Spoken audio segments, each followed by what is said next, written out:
अस्सलाम वालेकुम grade 9 students. आज हमारा यूनिट नंबर 4 का नेक्स्ट लेक्चर है एक्सरसाइज 4.3। एक्सरसाइज 4.3 में एक नया कॉन्सेप्ट है सर्ड का। अब सर्ड की जो डेफिनेशन रिलेटेड है तो उसका मतलब क्या होता है सर्ड का, an irrational radical with rational radicand. ये बड़ी टेक्निकल सी बात है, लेकिन इसको आम लैंग्वेज में हम ये कहेंगे कि ऐसा रैशनल नंबर या जिसको हम रैशनल नंबर कहते हैं, जैसे होल नंबर्स हैं, इंटीजर्स हैं, नेचुरल नंबर्स हैं, ये सब रैशनल नंबर्स होते हैं। अगर हम उसका स्क्वायर रूट ले लें और स्क्वायर रूट लेने के बाद जब उसका आंसर निकालें तो वो इरेशनल नंबर बन जाएगा। तो इसका क्या मतलब होगा कि ऐसे रेडिकल के जो नंबर्स होते हैं जिसको हम नॉर्मली रैशनल नंबर्स होते हैं या रैशनल रेडिकेंड होते हैं, जब उसका स्क्वायर रूट ले लेते हैं या उसका क्यूब रूट लेते हैं या nth रूट लें और वो एक इरेशनल नंबर में कन्वर्ट हो जाए तो उसको हम कहते हैं सर्ड। अब सर्ड के क्वेश्चंस को करने से पहले सर्ड के कुछ ऑपरेशंस हैं। ऑपरेशन से मुराद क्या होगी, वही addition, subtraction, multiplication and addition, division etcetera. तो इनके क्वेश्चंस को सॉल्व करने से पहले ये कुछ रूल्स हैं, ये रूल्स पहले मैं आपको समझा देता हूँ। जब ये रूल्स आपको समझ आ जाएंगे तो एक्सरसाइज आपके लिए बहुत आसान हो जाएगी। Let's start operations on surds. Surds जैसे सपोज करें कि √3 + 4 √3 - 2 √3 मैंने लिया कि √3 एक सर्ड है। ये डिफरेंट किस्म के सर्ट्स दिए हुए हैं, सब में देखें एक ही वैल्यू आ रही है, √3 + 4 √3 - 2 √3। तो ऐसा नंबर जिसमें सेम सर्ड हो और उसके कोफिशिएंट्स दिए हुए हों तो क्या करेंगे, उसके कोफिशिएंट्स को प्लस माइनस करेंगे और सर्ड साथ ही रहेगा। ऐसे समझ लें जैसे 2x + 5x - 3x + 7x। तो क्या करते हैं हम, x के सारे कोफिशिएंट्स को प्लस माइनस करने के बाद सिंपलेस्ट फॉर्म में जो आंसर आता है उसके साथ x लगा देते हैं। सिमिलरली ऐसे करना है यहाँ पे, ये देखें √3 है, इसका कोफिशिएंट 1 हुआ, ये 4 √3 है, इसका कोफिशिएंट 4 है, और ये 2 √3 है, इसका कोफिशिएंट 2 है। तो 1 + 4 4 - 2 करेंगे तो 2 √3 हमारा आंसर आ जाएगा। यानी कि सर्ड के साथ साथ चलेंगे और उनके कोफिशिएंट्स हैं, अगर उसका एडिशन और सब्ट्रैक्शन का करना हो तो क्या करेंगे, सर्ड साथ साथ चलेगा। यानी लाइक टर्म्स जैसे ही करते हैं, अगर x के साथ x, y के साथ y, इसी तरह √3 सर्ड है, अगर √5 है तो √3 को अलग कर देंगे, √5 को अलग कर देंगे और उनके कोफिशिएंट्स को प्लस या माइनस करने के बाद सिंपलेस्ट फॉर्म में आंसर लिख देंगे।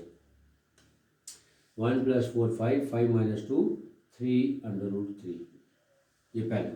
Second operation √3 × √5। इसका क्या मतलब है कि दो डिफरेंट सर्ड्स हैं तो हम क्या करेंगे, इन दोनों को इकट्ठा कर लेंगे, यानी एक ही रेडिकल साइन में ले आएंगे। यानी √3 और ×√5 है तो एक ही अंडर रूट करेंगे या एक ही स्क्वायर रूट रखेंगे या एक ही रेडिकल साइन में दोनों को मल्टीप्लाई कर देंगे। इसी तरह अगर दो डिफरेंट सर्ड्स हैं या दो डिफरेंट रेडिकल वैल्यूज़ हैं आपस में डिवाइड हो रही हैं तो उनको भी एक ही रेडिकल में ला के डिवाइड कर देंगे। इससे क्या होगा कि जब भी डिफरेंट सर्ट्स दिए हों और उनके दरमियान मल्टीप्लिकेशन या डिवीजन का साइन है तो पहले उनको एक ही रेडिकल में ले आएँ और उसके बाद उसको वैसे ही करें, डिवाइड हो रहे हैं तो डिवाइड कर दें, मल्टीप्लाई हो रहे हैं तो मल्टीप्लाई कर दें। तो ये √3 × √5 दो डिफरेंट सर्ट्स थे, लेकिन क्योंकि बीच में मल्टीप्लिकेशन का साइन था जैसा इन दोनों को इकट्ठा एक ही रेडिकल में हम लिख सकते हैं। ऐसे एक ही रेडिकल बनाएंगे, 3 × 5 that is equal to √15। Next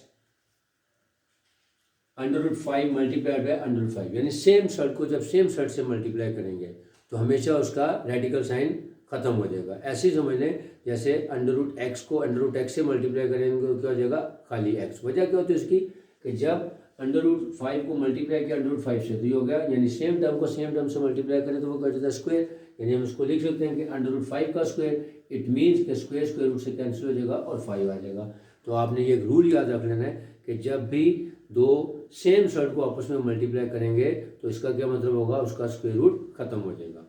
या आप इसको ऐसे भी कर सकते हैं, √5 का स्क्वायर ले लें और फिर स्क्वायर का स्क्वायर रूट से कैंसिल कर दें, फिर 5 आ जाएगा। लेकिन जब हम इसकी मैथमेटिकल मैनिपुलेशन में जाएंगे तो हमें ये याद रखना है कि अगर किसी भी सेम अंडर रूट वैल्यू को सेम अंडर रूट वैल्यू से मल्टीप्लाई करें तो उसका आंसर विदाउट रेडिकल साइन यानी स्क्वायर रूट खत्म हो जाएगा और वो जो नंबर होगा उसका एक दफ़ा लिखा जाएगा। नेक्स्ट 2 √3 × 7 √3।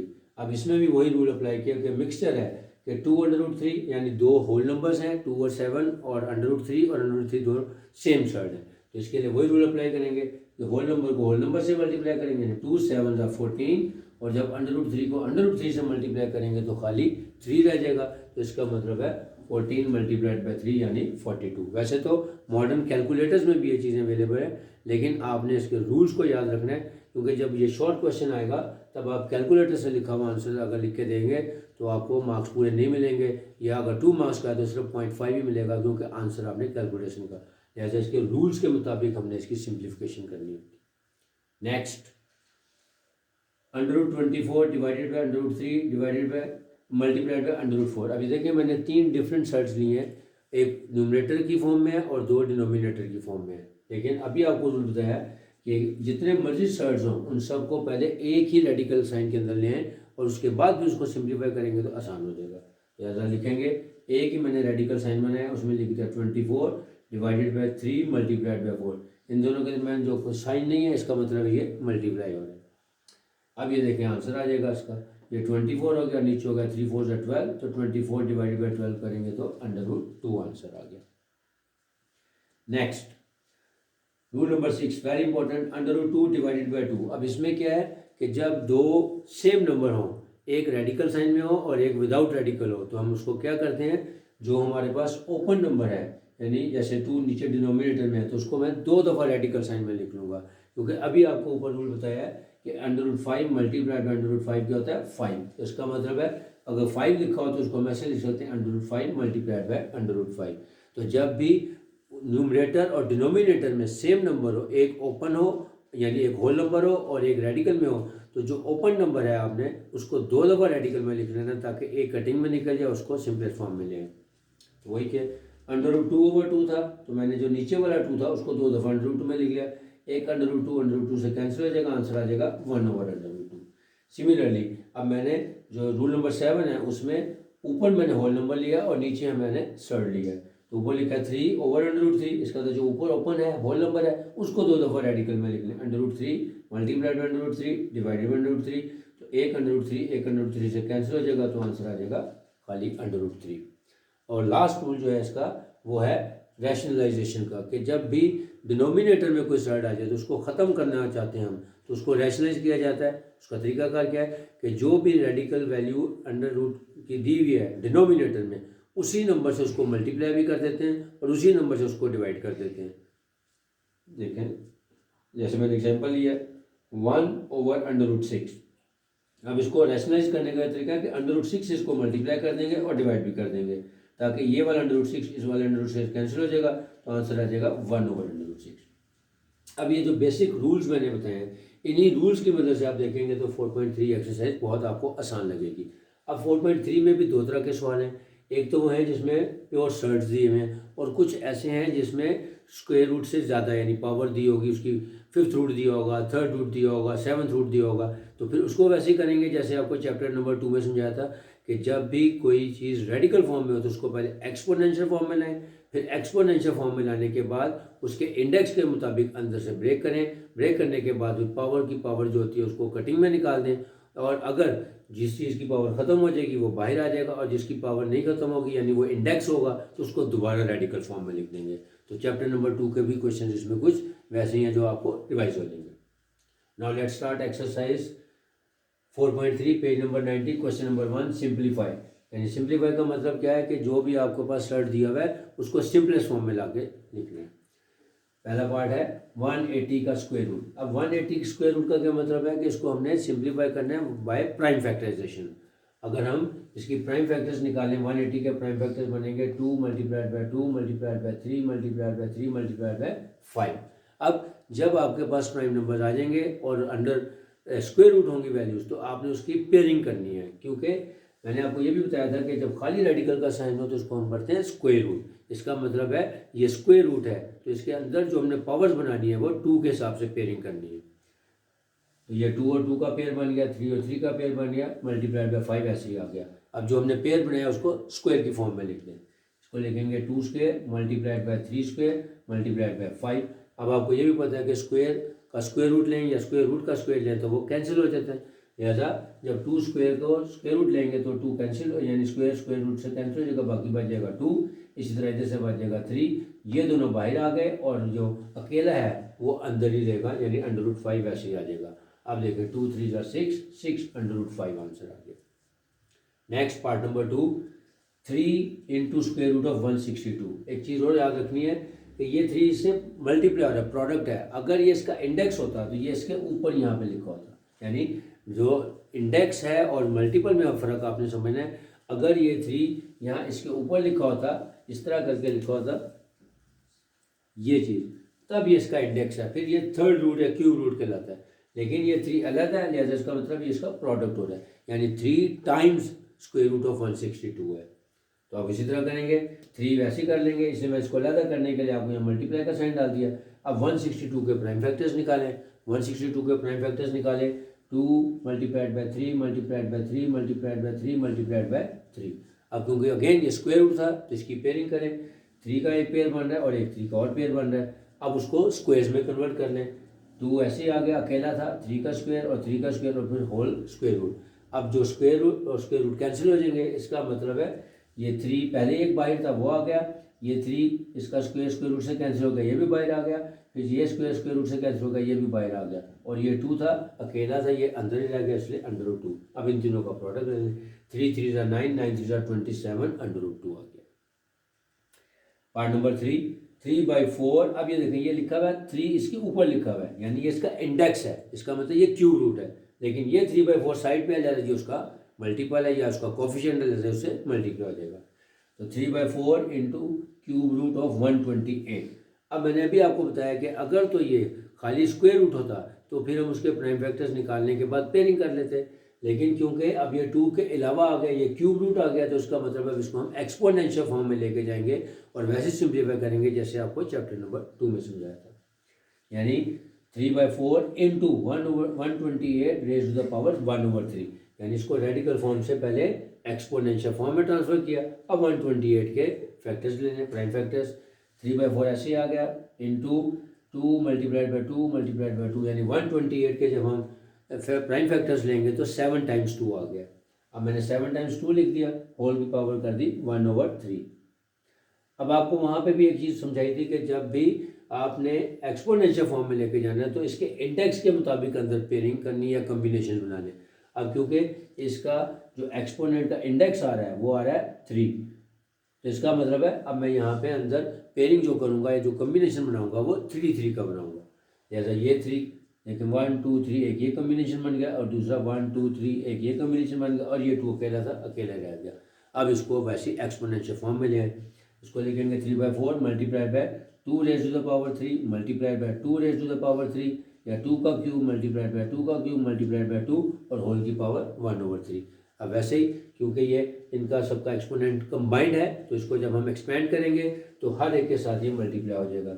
3/4 वैसे ही आ गया, into 2 raise to the power 3 multiplied बाय 1/3, या मल्टीप्लाइड बाय 2 की पावर 3 और फिर बाहर अगेन 1/3 और multiplied by 2 raise to the power 1/3। अब ये देखें, ये 3 इस 3 से कैंसिल हो गया, ये 3 इस 3 से कैंसिल हो गया, यानी इनके एक्सपोनेंट इंडेक्स खत्म हो गए। अब बच गया हमारे पास 3/4 मल्टीप्लाइड बाय 2 की पावर 1 नहीं लिखा जाता, इसी तरह मल्टीप्लाइड बाय ये भी 2 आ गया, और multiplied by 2 raise to the power 1/3। अब आपको ये भी बताया था कि अगर किसी नंबर पे, जो क्योंकि हमने इसको एक्सपोनेंशियल फॉर्म में इसलिए ट्रांसफ़र किया था ताकि हमारे लिए आसानी से क्वेश्चन हो जाए, जब हमारा आंसर आ जाएगा तो जिसके पास इंडेक्स होगा उसको दोबारा रेडिकल फॉर्म में कर देंगे। तो 3/4, ये 4 2 2 ज़ा 4 से कैंसिल हो गया, ये 3 और ये 2 रेज़ टू द पावर 1/3 था, इसको दोबारा रेडिकल फॉर्म में ले जाएं। इसका भी तरीका बताया था कि जो इसका एक्सपोनेंट है वो अंदर जाता है और जो इसका इंडेक्स डिनोमिनेटर है वो बाहर आ जाएगा। तो क्योंकि इसका एक्सपोनेंट 1 था, 1 एक्सपोनेंट नहीं लिखा जाएगा, जैसे इसको लिखेंगे क्यूब रूट ऑफ 2, तो आंसर आ जाएगा 3 multiplied by cube root of 2। Part number 4, 5th root of 96 x raise to the power 6 y raise to the power 7 and z raise to the power 8। Again क्योंकि ये square root नहीं है, 5th root है, लिहाजा इसको exponential form में लेके जाएं, और जो अंदर वाली वैल्यूज हैं, नंबर्स जो दिए हुए, जो रियल नंबर्स दिए हुए या नेचुरल नंबर दिए हुए, उसके आप प्राइम फैक्टर्स निकाल लें। तो 96 कि जब हमने प्राइम फैक्टर्स लेने तो बन जाएंगे 2 multiplied by 2 multiplied by 2 multiplied, यानी 5 टाइम्स 2 है और multiplied by 3, x raise to the power 6 y raise to the power 7 z raise to the power 8 और whole raise to the power 1/5। क्योंकि ये रेडिकल फॉर्म में था, फिफ्थ रूट था, तो इसको 1/5 में कन्वर्ट कर लिया। अब देखिए यहाँ पे हमारे पास इसका जो इंडेक्स आ रहा है वो 5 आ रहा है, लिहाजा जो ब्रैकेट के अंदर वैल्यूज़ दी हैं उसको इस तरह से ब्रेक करें कि ताकि 5 वाले सेपरेट हो जाए और 5 के अलावा जो है वो अलग अलग सेग्रीगेशन कर दें। मसलन 2 5 टाइम्स था, इसको लिखेंगे 2⁵5, 3 अकेला था वैसे ही आ गया। अब x की पावर 6 है, अब x की पावर 6 है तो उसको हम कैसे ब्रेक करेंगे, इंडेक्स के मुताबिक, यानी x मल्टीप्लाइड बाय x⁵5, क्योंकि दोनों की पावर को जब ऐड करेंगे तो टोटल 6 बन जाएगा। इसी तरह y 7 है, इसको ब्रेक करेंगे y⁵2 डॉट y⁵5, और z को ब्रेक करेंगे z⁵3 मल्टीप्लाइड बाय z⁵5। उसकी वजह क्या बता रहा हूँ बार बार, क्योंकि ये इंडेक्स है तो इंडेक्स के मुताबिक हमने उसको ब्रेक करना है, ताकि जब हम 5 को 1/5 से मल्टीप्लाई करेंगे तो वो कैंसिल हो जाएगा और बाकी जो बच जाएगा उसको दोबारा रेडिकल फॉर्म में ले आएंगे। अब अगेन क्योंकि सबका कंबाइंड एक्सपोनेंट है, लिहाजा जब सबको अलग अलग करें और एक्सपोनेंट से उसके मल्टीप्लाई कर दें, तो 2⁵5 और इसकी पावर 1/5, फिर 3⁵1/5 हो जाएगा, फिर x की पावर 1/5, फिर डॉट x की पावर 5 और फिर उसकी power 1/5, dot y² whole raise to the power 1/5, और इसी तरह y⁵5 और उसकी होल की पावर 1/5। इस तरह इसको एक्सपेंड कर लिया। अब 5 और 1/5 आपस में कैंसिल हो जाएंगे, यानी ये 5 इससे कैंसिल हो गया, ये वाला 5 इससे कैंसिल हो गया, ये से एंड सो ऑन। अब जिसकी कैंसिलेशन हो गई है, अब वहाँ पे अगर पावर 1 रहेगी तो उसको आप बाहर निकाल दें और पावर 1 नहीं लिखी जाएगी। लेकिन ये मतलब 2⁵1 था, लिहाजा 2 आ गया। इसी तरह ये वाला x आ गया, इधर से y आ गया और इधर से z आ गया, 2xyz। अब जो बाकी नंबर बचे हैं, क्योंकि उनके ऊपर इंडेक्स अवेलेबल है तो इंडेक्स के मुताबिक उसको दोबारा रेडिकल फॉर्म में ले जाएंगे, क्योंकि सब पे इंडेक्स 5 है। देखें 3 पे भी इंडेक्स 5 है, x का भी इंडेक्स 5 है, y के ऊपर भी इंडेक्स 5 है और z के ऊपर भी इंडेक्स 5 है। तो जो उसके एक्सपोनेंट है, जो पावर है, वो अंदर लिखेंगे और जो उसका इंडेक्स है वो बाहर लिखेंगे। तो लिखेंगे 5th रूट ऑफ 3xy² और z³। इसकी वजह क्या है, क्योंकि x का इंडेक्स 1, x का एक्सपोनेंट 1 था, वो नहीं लिखा जाएगा। y का जो एक्सपोनेंट बच गया वो 2 था, वो अंदर आ जाएगा, और z का एक्सपोनेंट 3 था, वो बच गया, वो अंदर आ गया, और इंडेक्स जो है वो सबका कंबाइंड होकर बाहर आ जाएगा। Question number 2 part 1, square root of 18 divided by square root of 2 into square root of 3। अब देखें जो मैंने अभी सर्च के रूल्स बताए हैं आपको, ये जैसे यहाँ पे रूल नंबर 5 है, √24, √3 और √4 था, क्योंकि तीनों ही सर्ट्स हैं तो अलग अलग हैं, तो उन सबको पहले कंबाइन करके एक ही सर्ट में ले आएँ या एक ही रेडिकल साइन में ले आएँ, ताकि उसके बाद उसकी सिंप्लीफिकेशन आसान हो जाएगी।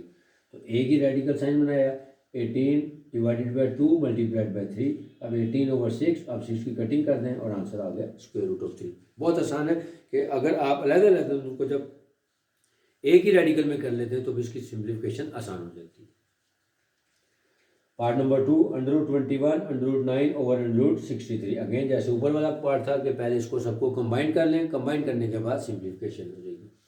लिखेंगे square root of 21 multiplied by 9 over 63। अब डायरेक्ट कटिंग करते हैं या कैलकुलेटर भी यूज़ कर सकते हैं, मैंने कटिंग कर दी है कि 9 1 9, 9 7 63, फिर 7 1 7, 7 3 21, तो स्क्वायर रूट ऑफ 3 या √3 आंसर आ गया।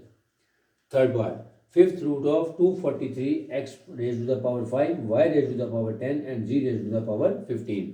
अगेन क्योंकि 5th रूट है, स्क्वायर रूट से हट गया है, तो इसका मतलब इसको एक्सपोनेंशियल फॉर्म में लाएं और फिर उसके इंडेक्स के मुताबिक अंदर ब्रेकिंग करेंगे। देखिए जी 243 का जब हम प्राइम फैक्टर्स लेंगे तो वो बनेंगे 3 3 3 3 एंड 3, यानी 5 टाइम्स 3 आ जाएगा। अब यहाँ पे एक चीज़ और आपने गौर से देखनी है, इसको हमें ब्रेक करने की ज़रूरत नहीं है, क्योंकि जो x y z की पावर्स दी हुई हैं वो क्या है, मल्टीपल्स ऑफ 5 ही हैं। इसका मतलब है आप इसको y multiplied by 5 y⁵5 multiply y⁵5 करें या z को 3 दफ़ा ब्रेक करें, उसका कोई फ़ायदा नहीं, क्योंकि मल्टीपल्स ऑफ 5 हैं, जैसे ये वैसी कटिंग में निकल जाएंगे। अगर जैसे ये था 6 7 8 था, तो वो क्योंकि मल्टीपल्स ऑफ 5 नहीं थे, इसलिए वहाँ पे हमें ब्रेक कर लिया। अगर कोई ऐसा नंबर है कि जो बाहर इंडेक्स है और जो उसके अंदर वेरिएबल्स हैं, उसकी जो पावर्स हैं उसके मल्टीपल्स ही हैं, तो इसका मतलब है फिर आप उसको ब्रेक करने की ज़रूरत नहीं, जस्ट पावर की पावर को जब मल्टीप्लाई करेंगे तो वो खुद ब खुद कैंसिलेशन में निकल जाएंगे। कैसे? ये हो गया 3⁵5 whole raised to the power 1/5। फिर लिखेंगे x raise to the power 5 whole की पावर 1/5, फिर y की raise to the power 10 whole की पावर 1/5 और z raise to the power 15 और होल की पावर 1/5। अब देखें यहाँ से वैसे ही कर 5 1 ज़ा 5, 5 3 ज़ा 15, फिर 5 1 ज़ा 5, 5 2 ज़ा 10 और 5 1 ज़ा 5, 5 1 ज़ा, यानी वो खुद ब खुद कैंसिलेशन में निकल गया। फिर समझाते तो वजह क्या थी, क्योंकि जो क्वेश्चन नंबर 1 का पार्ट नंबर 4 था उसमें हमारे पास x की वैल्यू 6 7 8 थी और रूट था 5, जो कि 5 के मल्टीपल्स नहीं थे। इसमें 5 के मल्टीपल्स हैं, लिहाजा इसको ब्रेक करने की जरूरत नहीं, इसको डायरेक्ट मल्टीप्लाई करेंगे और कटिंग में निकाल देंगे।